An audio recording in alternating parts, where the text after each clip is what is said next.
Today's topic, Daunte Wright. Just miles from where George Floyd died, a police officer shot and killed a young, unarmed black man, reigniting outrage and inflaming tensions. Minneapolis, of course, was already on edge as the nation watches the murder trial of Derek Chauvin.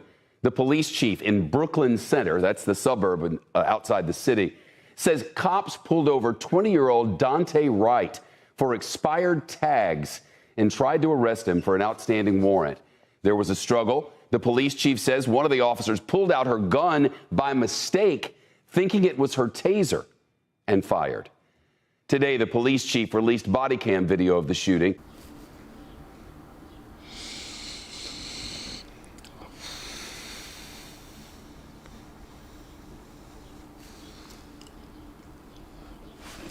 Is she a new officer? Nope, she's a veteran, 25 years.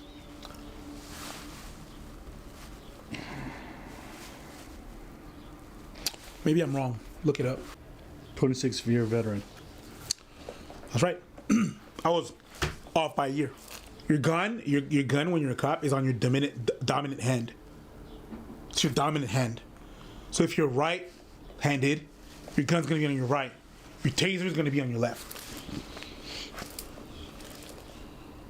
When you shoot your taser and you yell taser, taser, taser, because that's what she did. I'm not watching the video. If you gotta watch it, you go watch it. You yell taser, taser, taser, and you have your gun in your hand.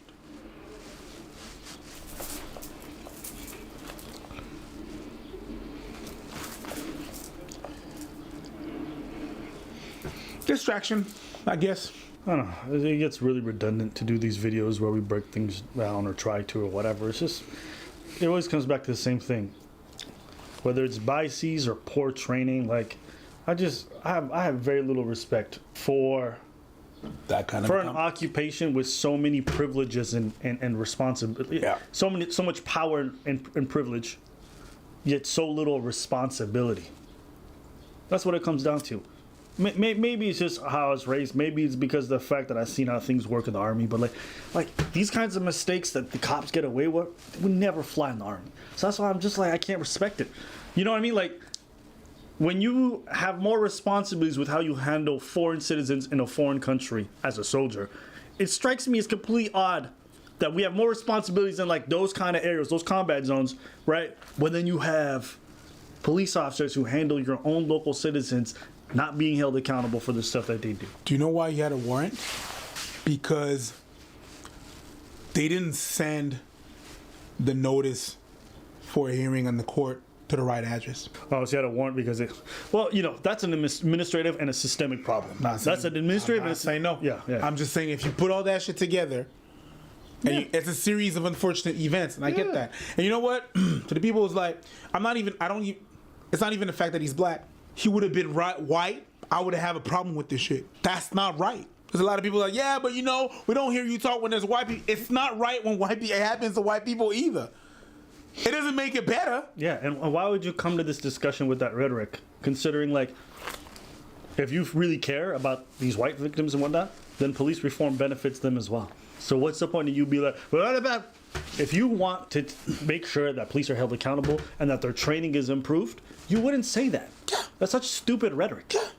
You know what I mean? That's wrong. So it's just like, to me, I find this whole discussion redundant. I watch these videos, I'm like, and now the police chief is also resigned after this incident. It's like, why are you resigning? Why? Because there's a mistake and you don't want to handle the pressure of being responsible for the poor training of your own people that you employ? It's crazy to me, bro. It's crazy to me.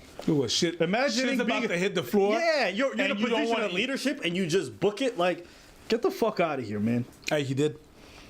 Chief released body cam video of the shooting, and a warning now. The video is hard to watch. That's the body cam. You don't want to see that. We're going to play it, but we pause it. Pause that and a video warning at now. the moment The of video is hard to watch.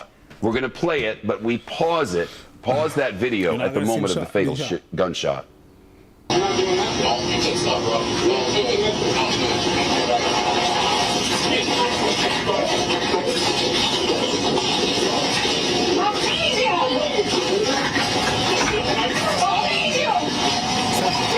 All right, I don't think I need to see any more. Nah, it's not gonna enlighten your perspective or whatever. I mean, I don't know.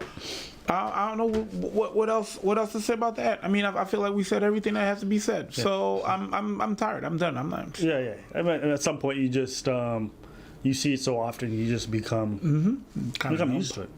I mean, you become kind of used to it, whether you're the one on the receiving end of the bullshit, you know.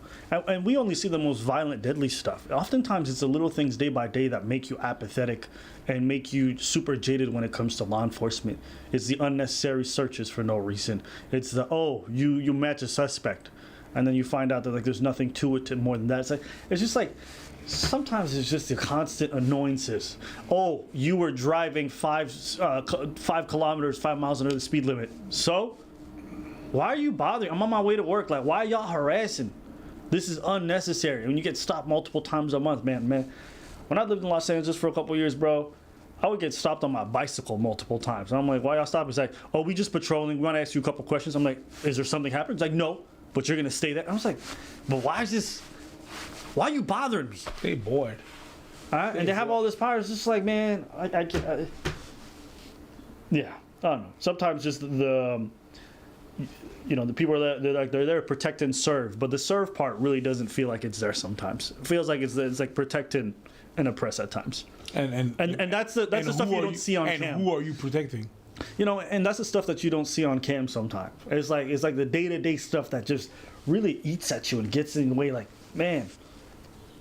You know, and when you're wronged, all right, and when you're wronged or you're unjustly, bothered or whatever, it's just like it, especially when you don't get an apology afterwards after they realize that they were wrong. That fucking sits with you. That kind of indignation of like, it's like our tax dollars go to pay your salary. And even if you have this like arrogant, smug feel about you, like you're not here for the public. Like, did you forget you're a public servant? I could not imagine being in the army and then having that kind of attitude towards civilians. To civilians that, you're meant to protect. I couldn't imagine. Well, I couldn't imagine. And I couldn't imagine working as a government official, when I worked in the government. And I was like, I couldn't imagine talking to the citizens like that when I'm supposed to serve them. I just don't get it. I just don't get it sometimes. So when I see this kind of stuff, it's just like, bruh. Well, that's the reason why you got people like, Hells Angels and stuff like that. You go to war, you become a veteran, you come back to the civilian life, and they have no respect for you, and they do whatever the hell they want to do. They just talk like and walk like they went to war. They disrespect you, and then you got a group like that, marginalized group like that. I understand. I understand where it's from. I get it. I mean, at this point, I don't even know what to do.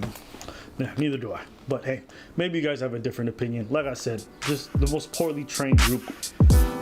I can't get with it. So those are my thoughts on the matter.